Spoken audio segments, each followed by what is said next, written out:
Welcome to the FiveStack. My name is Dean. That is Zev Shalev. Zev, of course, narrative.org. He is the author of the Greatest Heist series, one of the world's best investigative reporters, expert on Ghislaine Maxwell, Jeffrey Epstein. We're not going to be talking much about that today because we did all that yesterday, and we've got 5 bangers for you today.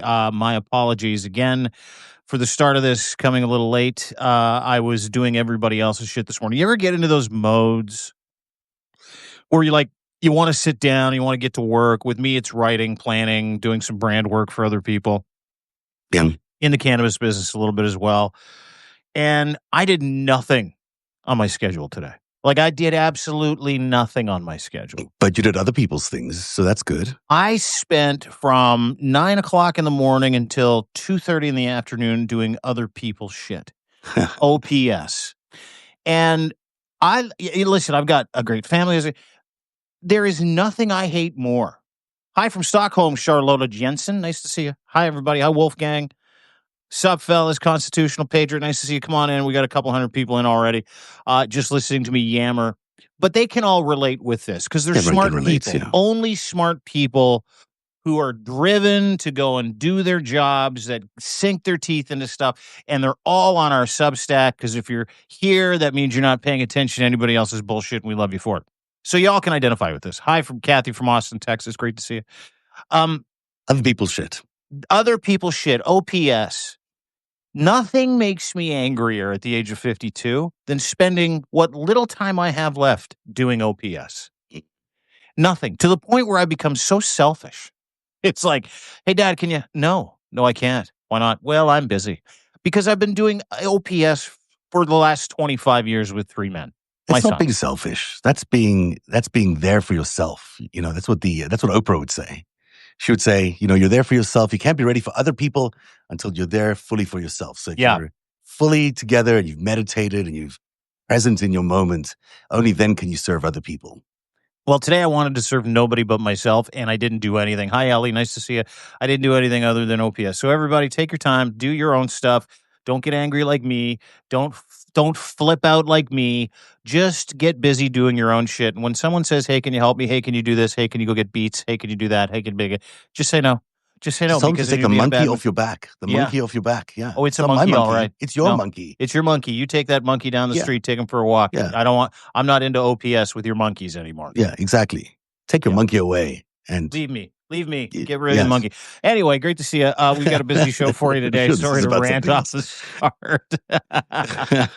Where are we starting today, my man? We have a big show today. We're going to take you around the world with so many big stories happening. Some you've not even heard of yet because they're just beginning to break right now, but you'll hear it here on the FiveStack. We begin with the Canada story, which you've been covering so brilliantly on deanblundell.substack.com.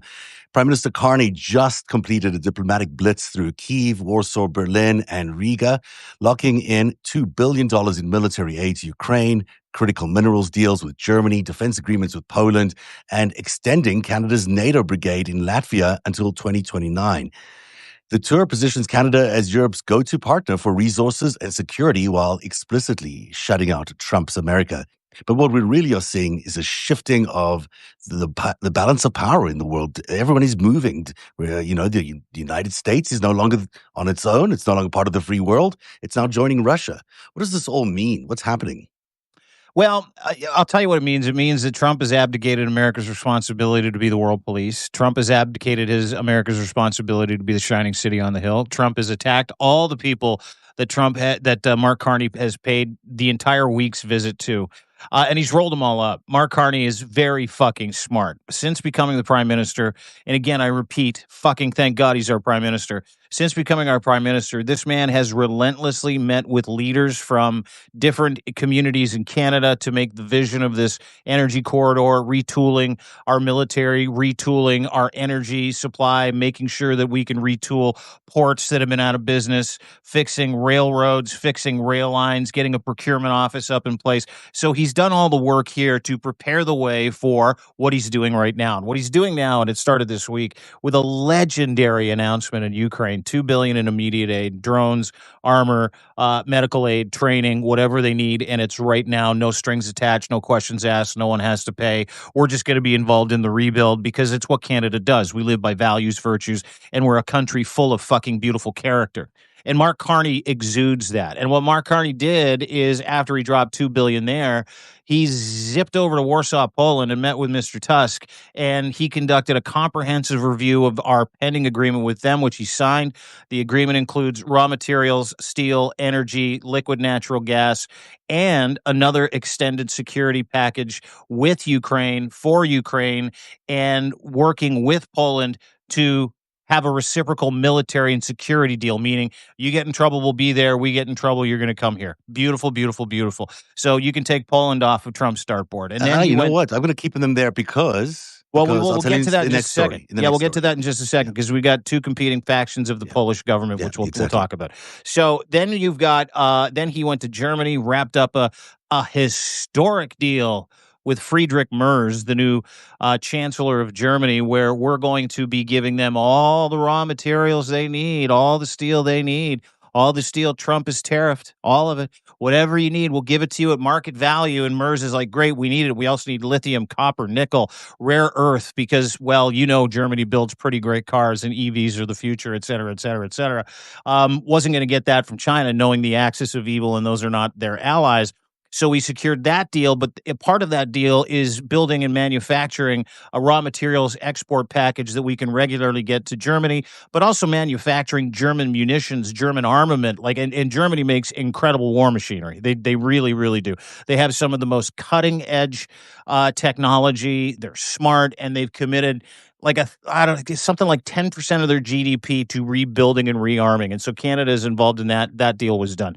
Then he just wrapped up in Riga, Latvia, securing yet another 3-year deal to supply forces, Canadian forces, a deterrent force to work with the Latvian army, Latvian Navy, to work with Latvia to do what? To fend off Russians, to build infrastructure, to make sure that we have boots on the ground, which we have about 2,000 in a Canadian brigade leading a steel brigade over in Latvia to protect Latvia and help plan for the eventuality of a Russian invasion. That also came with an economic security deal as well. And then he's going to fly back and he's going to announce how Canada plans on bringing this to fruition with a One Canada plan.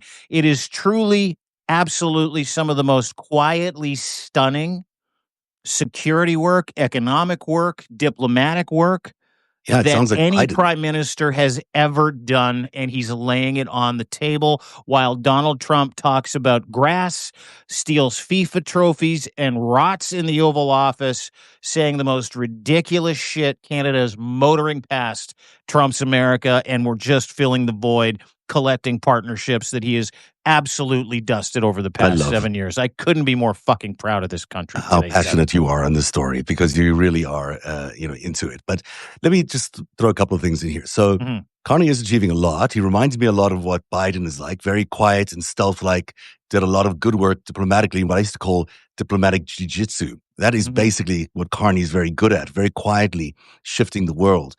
But at home, things aren't looking so good. There's a new Abacus poll that came out today that says conservatives are leading 41% to 39%. It's the first time Carney's been trailing Polyev or the conservatives since taking office. Now, I know it's not a significant number, but it's saying something. It's saying, people at home don't already know what you're doing. You're being so stealth, and maybe you're not communicating that as much to Canadians.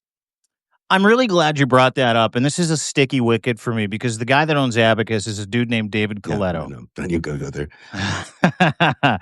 David Coletto is a conservative-leaning strategist, pollster.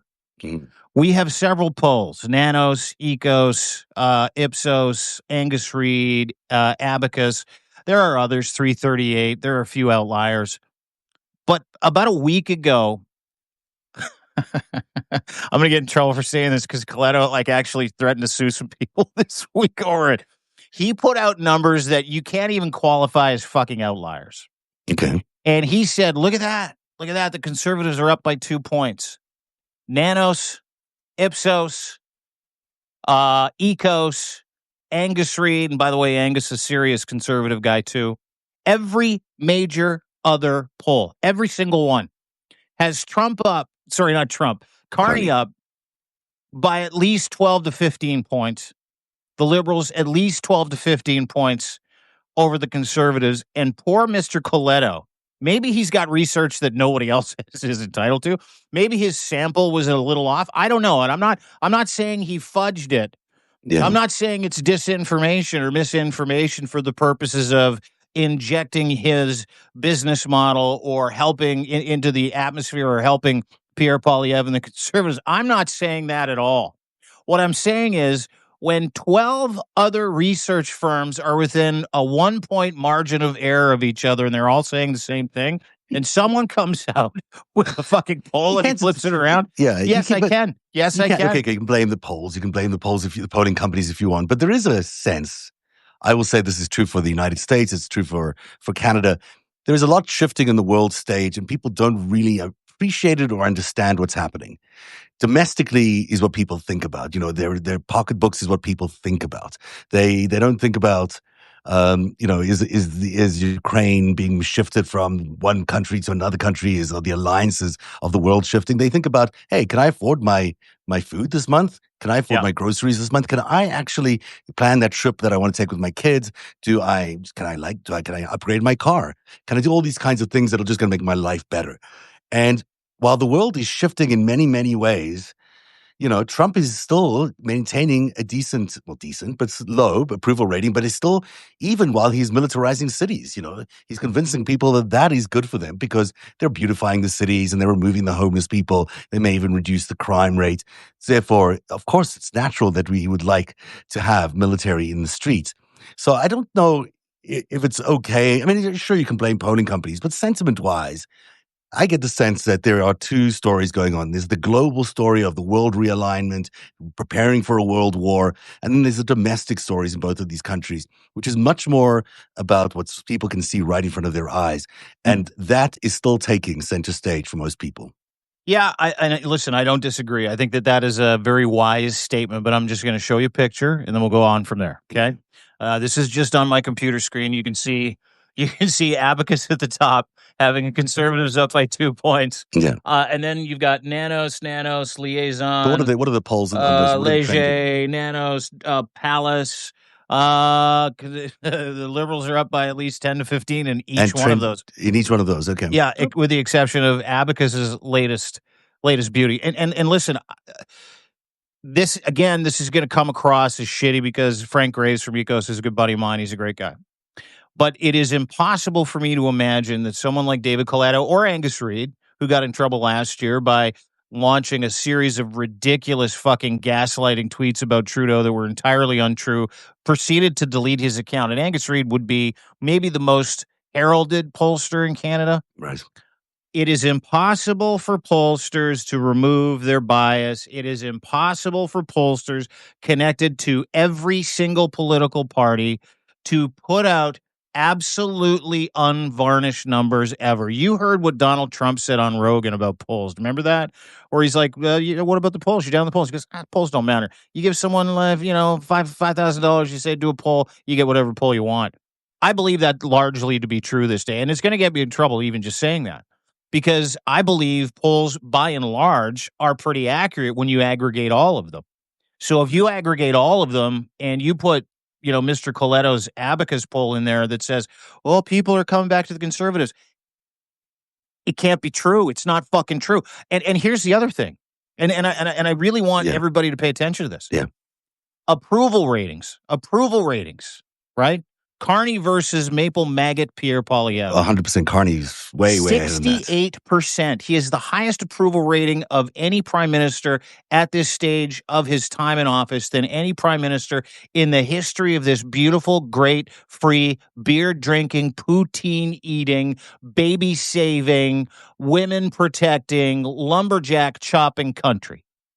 Even when you take all those polls together and you look at them on an aggregate, it looks to me, at least through some of these polls that I just quickly looked at, that the Conservatives are still up 4% and the Liberals are down 4%. Now, that's not a huge number because there is still such a big gap between the two. The average, by the way, shows the Liberals at 44% and the Conservatives at 39%. That's a 5-point gap. But so it's not 10 points. It's maybe less than 10 points. But it is also showing a shrinking of that divide. And that is completely normal after a honeymoon period like Carney's had. Of course, that's going to happen, first test of government.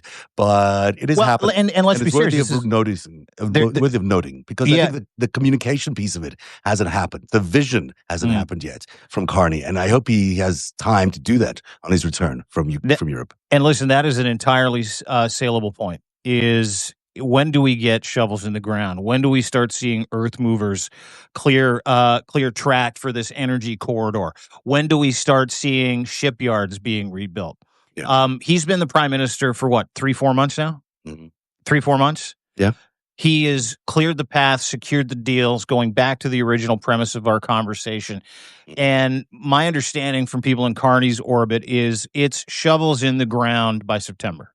It is procurement office making sure that these projects not only get greenlit but start. No fucking around, no red tape. Let's go by October, November.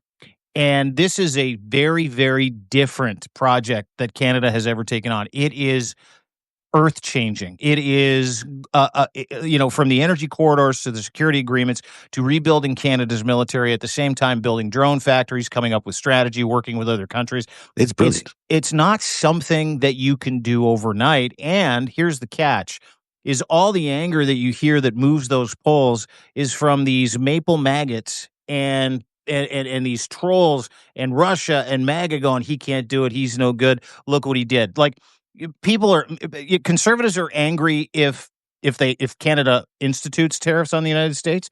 Conservatives were the angriest that Mark Carney dropped those CUSMA tariffs, which we are tariffing the United States at 2-1. So none of them are really very bright to begin with. That's the epidemic that we have here. However, to your point, there's a sluicing over time, right? Yeah. And the party ranks far lower than the prime minister. And the party is still around 10 points ahead. Dean, you're right about everything, and you're sold on these guys like in a million ways, but I still think there's a communication piece that's missing. I'm a Canadian just like you, sitting in Canada. I don't see and feel that people understand what Carney's doing. I know you do, I know I do, but there is a missing piece that the communication isn't getting through to Canadians. Maybe it's because of the disinformation. Maybe the disinformation is so powerful that they're not feeling it, they're not seeing it, and we need to counter that disinformation with some real, this is what I'm doing in real terms, not just doing it behind the scenes in the stealth way he does. Yeah, and listen, you're right. You're 100% right. I kind of appreciate the stealth, because when he shows up in Ukraine and drops $2 billion and says, hey, they're going to build a drone factory with us and for us, and we're going to help them arm it and give them all the raw materials for it, that came out of nowhere, right? Yeah. And Mark Carney is a master strategist. At the same time, he's got his PhD in economics. Deal's not a deal until it's a done deal. So why talk about the deal, right? Yeah, but we need the people to be behind Carney in a big way, because that's exactly what's going to terrify Trump and MAGA and everybody else around the world who's leading into dictatorships, is the fact that the people are wholly behind someone like Carney. Who's going to make big noise for a big message to the authoritarians. Moving into our next story, it's related, it's not unrelated, but Poland's government, this is the other part of Poland's government, as you're going to point out in a second, is preparing to sever Starlink's internet services to Ukraine, caving to pressure as Trump signals he wants to stop blindly throwing punches. It's a big deal. This would cripple Ukraine's military communications, because Starlink has been a really important part of it. Not cripple entirely. They found some alternatives. France and others are working on alternatives. But the fact that Poland is splitting down the middle here a little bit, because as you point out, there was a deal signed between Tusk and Carney. The other part of the government, the presidential part of the government, is not in the same camp. Maybe you can explain it better than me in terms of what is going on in the Polish politics. I'm not an expert in that, but it does seem to be alarming that Starlink could be taken away from the Ukrainians. Yeah, from what I understand, and I'm not an expert in Polish politics either, but my friend Thomas Lukasik is. He's a Canadian MP doing God's work out in Alberta, trying to keep Alberta from seceding from Canada. And he's got this Forever Canadian campaign going on. Encourage everybody to go and have a look at the petition. Go and sign it if you can, especially if you're in Alberta, become a canvasser. And what I understand is in Poland had recent elections for president. Is it President Donald? Yeah, Prime Minister. Um, and Poland's got two different tiers of government, right? You've got your prime minister, and then you got your president. Donald Tusk is a centrist. He's not a socialist, but he's socially minded, and he is in charge of the country. But they have this faction of the government that is led by another dude who is a Putin apologist. He is a fascist. He is anti-Ukraine, and he doesn't think Poland needs or wants to have anything to do with Ukraine anymore. So there's this internal struggle in the Polish government between one faction and the leader of Poland and the deputy leader of Poland and this other faction. And so the other faction, which is run by, and his name escapes me at the moment. It's a tough name. I was looking for two, and it's a tough name to pronounce. I don't even think we'd get it right if you tried. I'm not even going to try. But folks, if you want to put it in the chat and help us out today, that'd be great. Yeah. But there is another faction of the government that is trying desperately to throw as many sticks in the spokes of the relationship that Poland has with Ukraine, because they're hugely aligned with Vladimir Putin, big fans of Donald Trump, and they're on board for this axis of evil. So Poland's a bit of a battleground right now. And that's why you have this gentleman and his faction saying, nope, we're going to end Ukraine's ability to access Starlink, which in itself would be a death knell for Ukraine, and they know it. But this is straight from the Kremlin. This is straight from Donald Trump. Nobody else. The last time I checked, Starlink was an American company, and does this actually suggest that Trump as well is moving away from supporting Ukraine in its entirety? Because, the Starlink is one of those things that is a no-brainer in terms of a U.S. company should be supporting Ukraine. Of course they'd be supporting them. Yeah, and it's weird because Starlink's a private company, and Elon, that's the other thing. Elon's been awfully quiet lately, hasn't he? Yeah, he has been. Like, not a word. I haven't heard anything from him. He has effectively stopped trolling Trump over the Epstein files. He's stopped threatening anybody that is covering up the Epstein files. Said he'd out them all. Said they'd all get posters. And he'd run primaries against them. Was going to start the America Party. Nada. Nothing. No. So I think that there's something there, if you will, when it comes to Elon Musk. I don't know. With this whole idea that Donald Trump is now nationalizing businesses and considering going after Lockheed Martin. That was the latest. Howard Nuttall said that in an interview today. Yeah, they might nationalize Lockheed Martin, which is absolutely fucking hilarious. Which is also, when your supplier is the person, when you supply your own war equipment and you make money off that war equipment, you're going to start some fucking wars. So that in itself is a weird alignment. But it's very interesting to see that Elon Musk has not said anything or done anything when, nationalization of different industries, specifically huge defense industries, communication industries, chip industries like Intel, seem to be in the crosshairs of what we're talking about here. So I don't know, and I talked to someone the other day, and they're like, yeah, I'm pretty sure Elon's been given hey, you step out of line one more time, we're just going to take SpaceX, the Boring Company, Tesla, Starlink, you name it, we're taking it. Because we're the fucking government, and we can just declare that you have a monopoly, and we'll take it and socialize the whole thing, and we'll give it to all of our oligarch friends and shut you out. So that's one of the rumors that I've heard. Interesting. It's interesting. I heard as well that, Elon is so tied to Russia that maybe a lot of that investment is actually Russian investment in Starlink, and that is why they have so much control over whether Starlink gets access to, or Ukraine gets access to That might be an Starlink. easier way to explain it, yeah. The other thing that's interesting in terms of what's happening in the world, just as we look at the way these players are playing right now, is that President Xi Jinping sent his first message to Zelensky, to Ukraine, really, in 2.5 years. It's the first time he sent anything to them in this amount of time, which is unusual. Zelensky... Other than insurgents, by the way. Yeah, other than insurgents, he's been helping weapons, Russia, ammo, microchips. drones, building a whole drone industry in Russia. But It is an overture, which you haven't seen in 2.5 years, and people are asking why. Is this because, is the United States backing away, making room for China to sort of, step in as a sort of neutral party, even though they're not very neutral? Or are they actually willing to step in now in order to seem like the superpower of the world and solve the crisis that the world stage is currently seeing? It's an What did interesting the thing to notes say? watch. What did the Hmm? notes say? Is there Um, any report as to what he said Yes, there to is, but you're going to ask me detail Zelensky? I don't have in front of me. Give me a second. Yeah, I need to know that as we continue. I'll go find it It too. was it was a Ukraine Independence Day message, and it was entirely. I was just looking for it to just move down the list here. It was one of these. We look forward to working with you and collaborating with you. It didn't talk about war. It didn't talk about peace, but it was definitely one of those overtures you would send that was neutral enough to say, we will work with you. We want to collaborate with you. We are interested in being part of your world, which currently China has been sort of withdrawn from any Ukraine relationships for a long time. Yeah, I know they've been withdrawn from Ukraine relationships, but if you know anything about China, they play all sides. Yeah. And then they'll pick a side that they know that they can get some traction with, and they'll hammer away at that side. If you know anything about China's involvement with, hi Lawrence, hi Rachel. If you know anything about China's involvement with Russia, then you know that Russia gets a lot of equipment for their drones, a lot of electronic equipment, including manpower from China. Right? You've got Chinese soldiers in the field. I find that odd that I find it also very CCP that Xi would send a note while he's helping destroy Ukrainian cities and kill Ukrainian men and women. I agree At the with you. same time, go, hey, you know what? We look forward to working with you. Sure, we're helping the other guys beat the shit out of you and kill your people, but we look forward to working with you. Happy Independence Day. I find that fucking very Chinese Communist Party. It is very Chinese Communist Party. It might be one of these things you do on the way out while you're stabbing a country in the back. Or it could be that, China really wants to emerge as this superpower that can solve these crises, even though they're obviously making the crisis happen at the same time.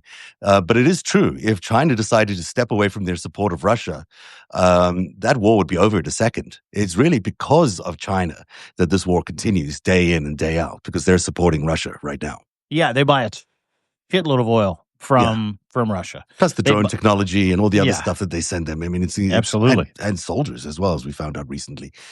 Number 3 on the countdown. Former Trump Labor Secretary Alex Acosta has agreed to testify September 19th before the House Oversight Committee about his role in Jeffrey Epstein's controversial 2008 plea deal that let the pedophile serve just 13 months in prison. And even that wasn't a full-time period of time that he spent in prison. He could leave every day and go home. The non-prosecution agreement Acosta negotiated as U.S. attorney shielded Epstein from federal sex trafficking charges and protected unnamed co-conspirators, supposedly as well, Ghislaine Maxwell, although when she was charged, they said that particular agreement did not apply out of Florida. But it is interesting that Epstein's, the new subpoenas are targeting Epstein's estate and also demand Epstein's estate hand over the birthday book of contacts, which is the one that came up in Ghislaine's testimony the other day, the one with Donald Trump, a drawing of a woman in it. They want that book as well. And it looks like the committee has it. Also, it looks like his estate has it, and they'll give it to the committee. I'm not sure what that'll prove, but anyhow.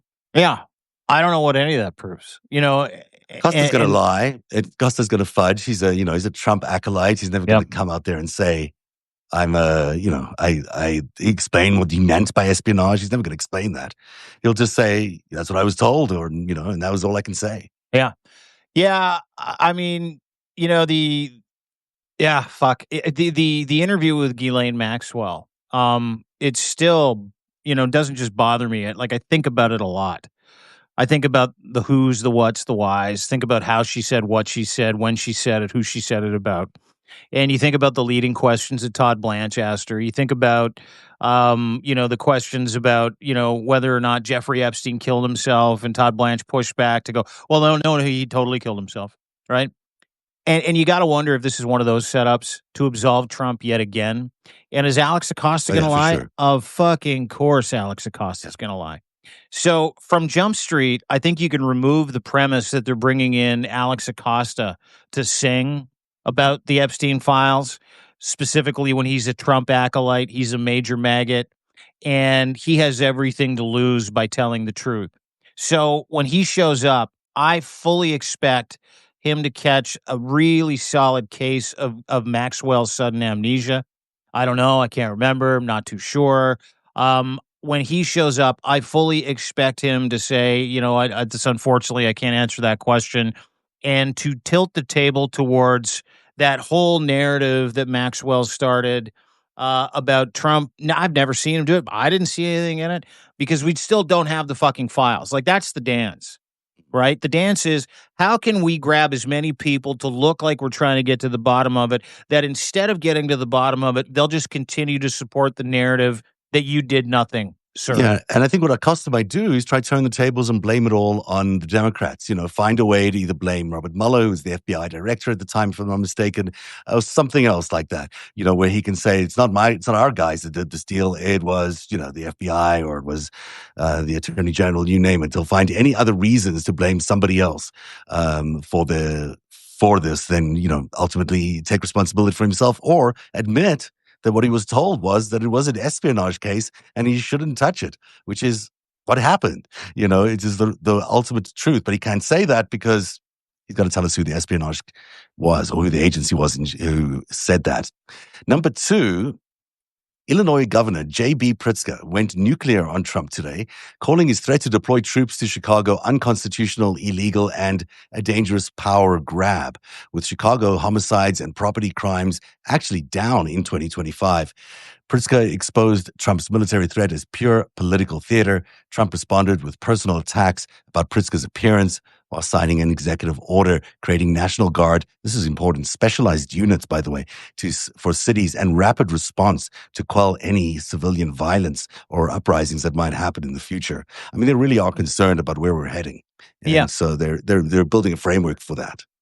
Yeah, and the fight between the governors and the president is nuclear at this point, as you point out. It started with Gavin Newsom going, "Fuck this," mirroring the way that Donald Trump puts out memes, all caps. Trump now doesn't post anything all caps because he's embarrassed by it, and he has no answer for Gavin Newsom. Gavin Newsom's approval rating has gone from like 38% to 55% in the state of California. 70, yeah, probably close to 70 in some capacities.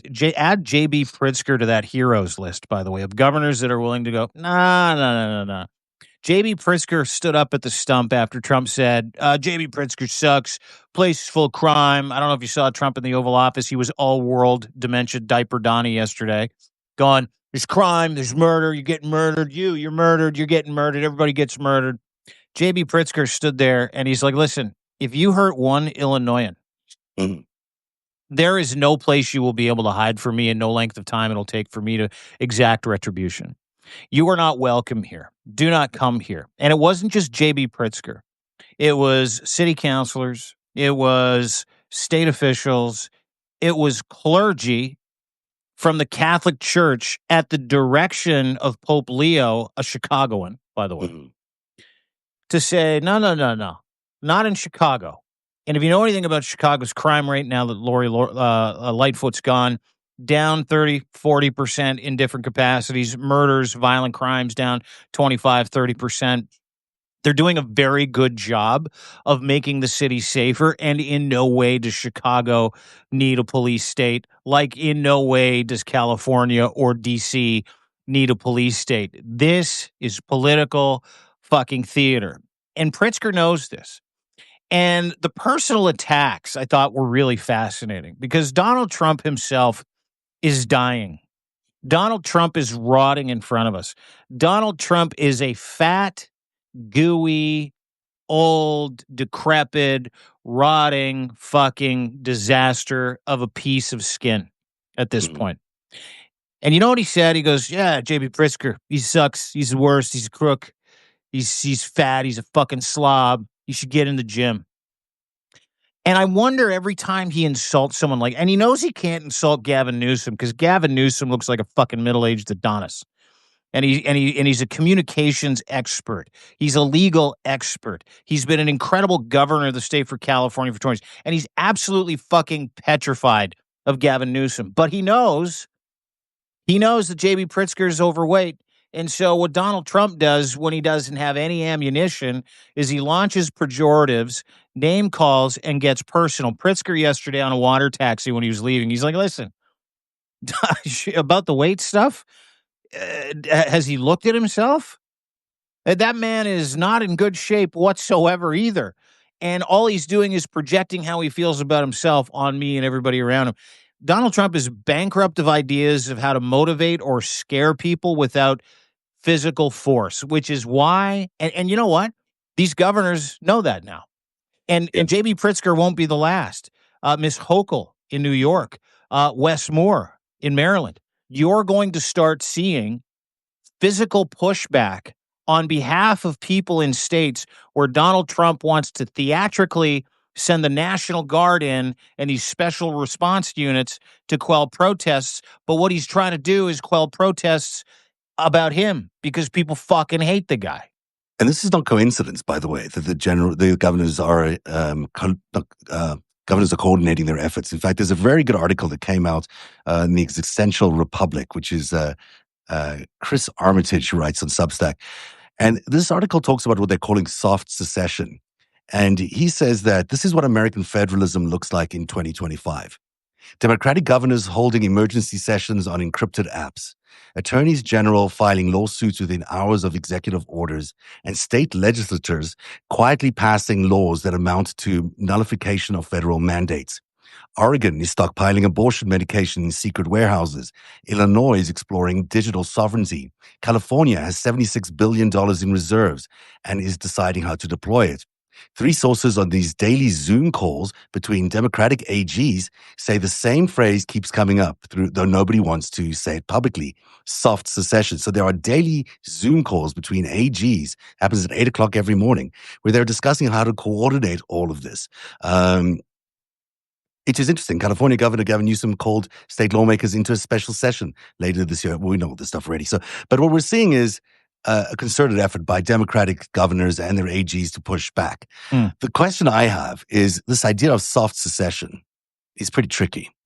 You know, when I look at what Vladimir Putin's plan is to do to the United States, he wants to do to the United States what was done to the Soviet Union, which was the end of the, greater empire of the Soviet Union. And the states that made up the USSR were broken up. Latvia was one of them, Lithuania was another. We had all these, Ukraine was another. So his determination is to break up America. And this theater that you're talking about all the time, this theatrics that Donald Trump is doing by saying, we're going into all these states, is designed to provoke governors to do exactly this. It's designed to provoke them to sort of secede, to break up, to move away from the rest of America. I think there's a smartness, obviously, in all of it, and they should be pushing back and they need to protect their citizens. But the idea of secession, I think, is really dangerous. I think it's exactly what Trump and Putin want for America, and would be better off if we were arguing that we should stay unified, but still push back on each of these initiatives by the administration.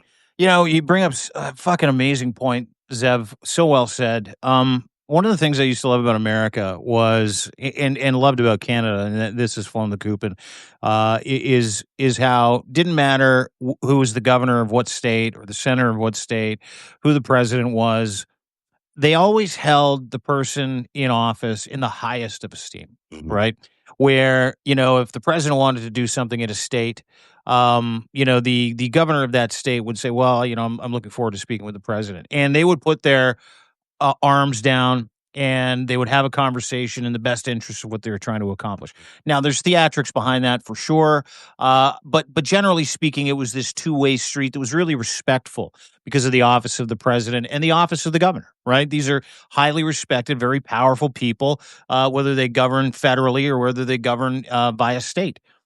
That's gone. It's gone in the United States. It's gone in Canada. You've got the governor of California literally mocking Donald Trump's illness. You've got J.B. Pritzker bringing every leader in Chicago together to tell the president of the United States to go fuck his hat, right? Soft secession, and it's interesting that you bring that up and you tie it into the way that the USSR shed all of those countries post Glasnost, right? Because that was America's goal. America's goal was to give Europe back to Europe and to make Russia small again. Russia's and Putin's goal is to make Russia big again, which is why they're trying to go after Ukraine, and they want to put back the empire of the USSR. That stems from Putin being a KGB agent in East Germany who was basically left for dead when they pulled the wall down. He's been angry about it ever since. Just a little backstory for everybody. And to your point, the sadness of breaking up these United States of America isn't so sad when you think about who the president is and what he's been doing. And there's this country to the north of the United States of America that would love, and I mean love, to add Washington, Oregon, California, Chicago, sure, Vermont, Maine, maybe Nebraska, a little Montana, if you will, to the confederation of beautiful provinces with universal health care and a charter of rights and freedoms that says you can't own a gun. Your rights and freedoms stop where my face begins, reasonable limitations. And there have been conversations, and this is the interesting part. There have been tabled conversations and the start of bills in California, the state of California, to secede from the United States of America. As an idea, if you want to look at it the way that Russia shed all those countries and broke apart, leaving the USSR in tatters for years, so be it. But I look at it like, man, I mean, the possibilities of Canada getting Canada-fornia, that would be lovely, amazing. wouldn't it? I mean, that would be amazing. The only problem is Canada is still a crown country. It still has a king. And the beauty of America is that it has no king. It is a but our king's like he just kind of shows up for like a speech here then with like swollen hands, and we don't give a shit about the king here in Canada. If the king says something, the king gets something. You know, he doesn't anymore. He's got the Privy Council. He's got all these things that he can. Doesn't matter. It's all fucking hogwash. He read the speech from the throne this year. Yeah, whatever. But he's what does he do? He's got zero power in Canada. Like he's got none. He's got some power. He's got some power. What? What power does he have in Canada? He's got the Privy Council. He's got some appointees on the Privy Council. He's helped to, there's all sorts of things. I'm not saying he runs the country, but he is still the king. It's still part of an empire. It's cute. The beauty of the United States is that it has no king. Yeah. And the last thing we should be, pushing for, and I don't mean you, I just mean the idea of the secession, it seems so lovely because you get to say goodbye to all these rednecks and you say goodbye to Donald Trump and you get to move away from all this craziness. But it's not good for the world. At the end of the day, what we need is a strong, liberal United States that is actually able to stand up for human rights and stand up for the Constitution and be an example to the rest of the world of what democracies should be like. And if we turn away from that idea, the United States of America, we're going to lose that very precious thing that has propelled us for the last 70 years into a world which is much safer, much more equal, much more just, much better a world than we were 80 years ago. The problem is the president. The problem is Donald Trump. It's not the people of the United States, and it's not the Constitution of the United States. We have to get rid of the president. Yeah, I don't disagree. And listen, as beautiful as it would be to add California to the Confederation here in Canada, it will never happen. But California is the fourth largest economy in the world. Huge. And they have the ability to cripple the United States government. The alternative here is this, okay? Because this is how these things start. Civil war. That's the alternative here, where you have Governor Gavin Newsom, who is in charge of the biggest economy in the United States of America. You've got J.B. Pritzker, Kathy Hochul, Illinois, New York. You've got Baltimore, whatever. You've got several really powerful states who are aligned here. And I don't know what it says in the United States Constitution where there's a standoff between a state rights, and the feds and federal rights when it comes to law enforcement, when it comes to secession. But I can tell you this, is that we're at that fever pitch now in the United States of America. Yeah, that we are at that point where you have governors going toe to fucking toe physically with the president of the United States, who is a dictatorial autocrat and an authoritarian. And you have a president who is lame duck. You've got a president who is deeply mentally and physically unwell. And there is blood in the water. And these governors know that. And so what happens when a guy like Donald Trump, who is the leader of a de facto cult, says to the Proud Boys, put on some masks, which, by the way, is how you know America lives in a dictatorship. You got a Secret Service with no badges, no names, no masks, that are able to do whatever the fuck they want, whenever they want, wherever they want, which is why these governors are saying, stay the fuck out of our state. And there's going to be a time in the very near future where Pritzker, Newsom, Hochul, somebody, some governor, as you see the National Guard roll in, they send their people to prevent them from coming and going, or they send their people to send the National Guard home. And now you're pitting military against military, National Guard against National Guard, law enforcement against law enforcement. And that is how civil wars begin, my friend. So I don't. It's also how coups end, I Yeah. mean, because I've been spending a lot of time digging into the coup of 91 in Russia, which is why I'm so focused on that, just because of the greatest heist chapter that I'm researching. It's really interesting that, ultimately the military never did that coup because the rank and file were not supportive of the coup. And so they tried for a few days, and ultimately Yeltsin and his team prevailed. And you saw those famous pictures of him on a tank at the end there, ending that coup, and that, led to the end of the Soviet Union. And I think you'll find the same thing here. These National Guard people that have been posted into Illinois or California or any of these other places, they're not going to do anything against the people of America. They're not going to do it. They'll do. There may be incidents where they do something, but the reality of it is they're not going to crush any protests because of unrest or anything like that. They're just not going to do it. I can't see any American fighting against another American in that situation. And I think we should just call Donald Trump's bluff. But the risk is that we're buying into the state versus Trump idea. And I think we should be careful of buying into the states versus Trump, because he's got no real power. It's a lot of, let me show you my big guns. Let me show you my troops. But he doesn't have any real power to do what he needs to do there. And we should just be laughing at it and calling his bluff rather than buying into this, that, governors versus federal states, or governors versus other governors in other red states. I think that's dangerous, that we'll end up with a situation where we will lead to civil war when maybe we don't need to go there. I disagree. And I'll disagree on one really simple premise. I watched what Trump did with those ICE raids in LA. I watched him send Customs and Border Patrol to a Gavin Newsom speech to harass people outside with no name tags on, masks on. I watched it. So when you say he has no real power, I've watched him exert it.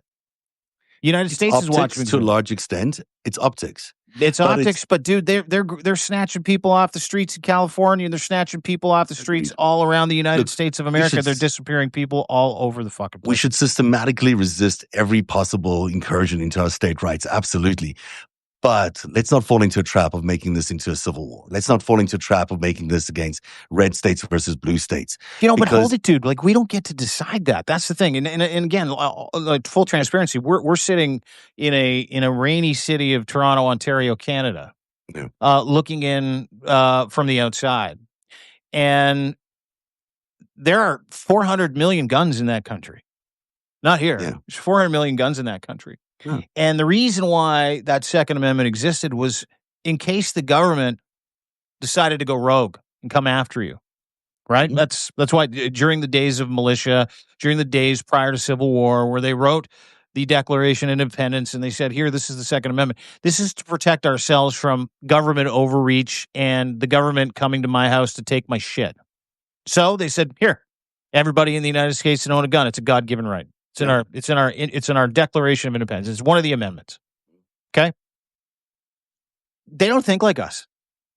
The Americans do not think like you and I. And just like how you can't tell the people in Russia, like, hey guys, aren't you sick and tired of having your sons and fathers sent to the front lines to the meat grinder? No, because they think it's a special operation to denazify Ukraine, because that's all the information they get.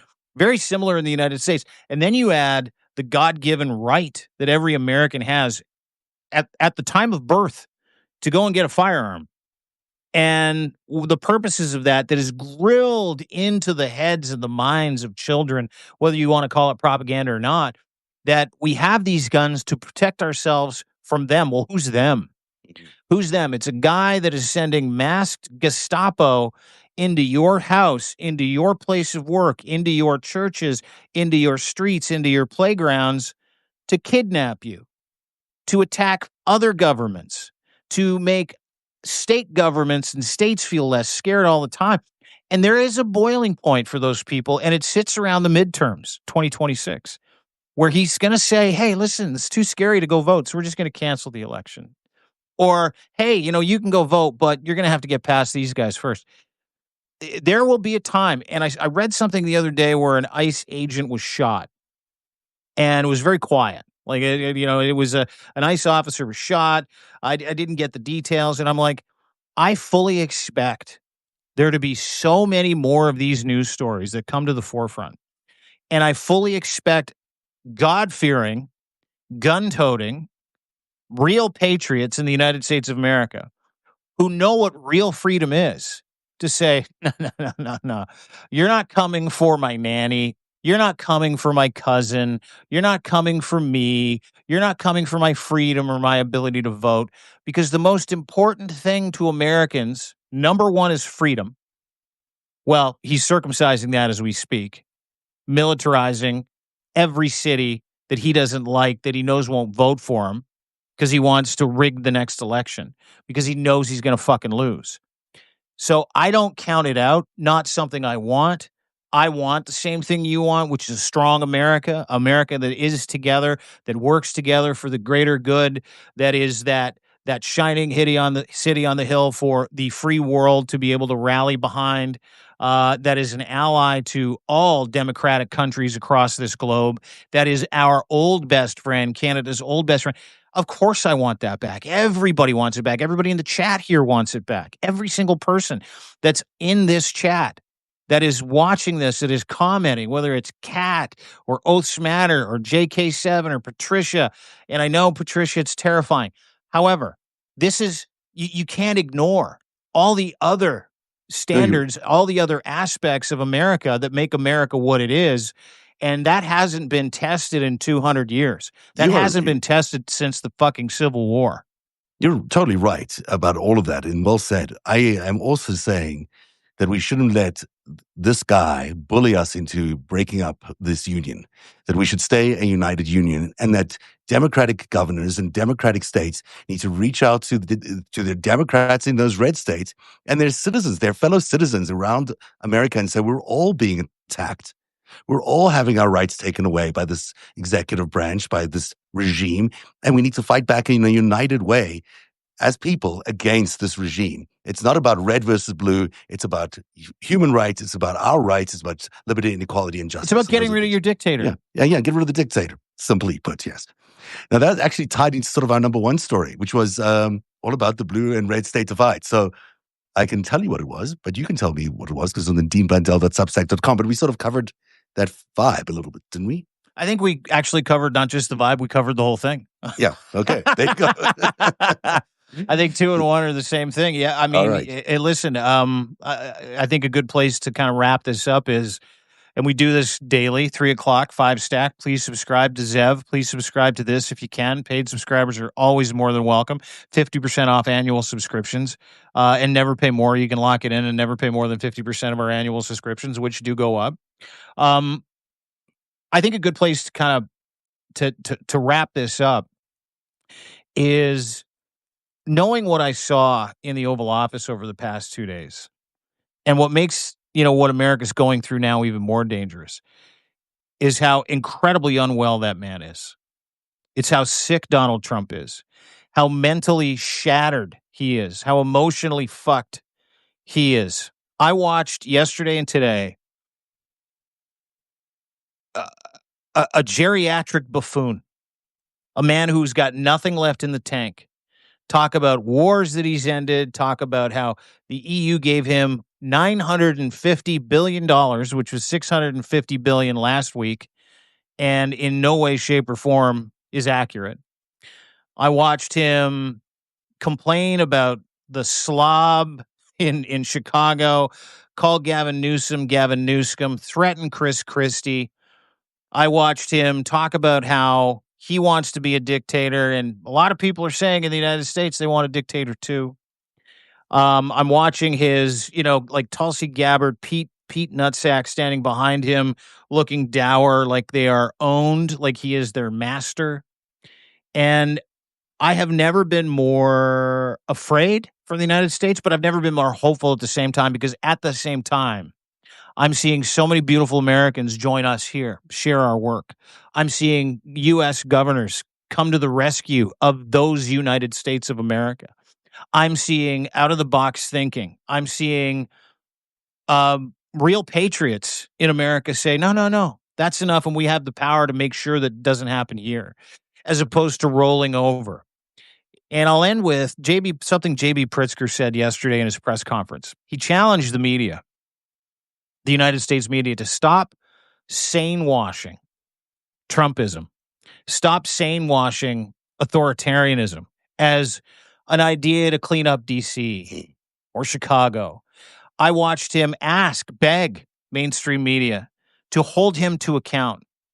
That's the importance of stuff like this, conversations like this, is if you can share this with 3 people, bring 3 people here.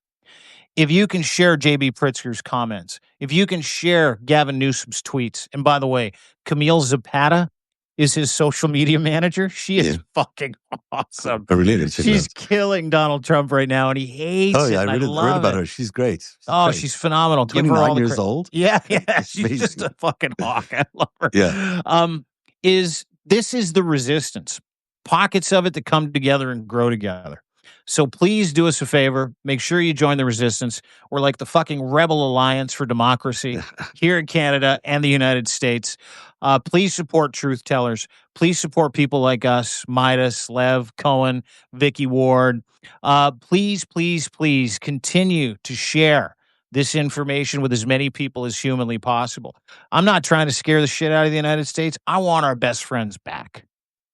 And that's why we do this on a daily basis. And that's a beautiful ending. But I wanted to say one more thing. Can I say one more thing? Of course you can. There's this, we started with the show talking about Ukraine and how Canada's in there trying to defend Ukraine, which is one of those states that broke away from the Soviet Union in 1991.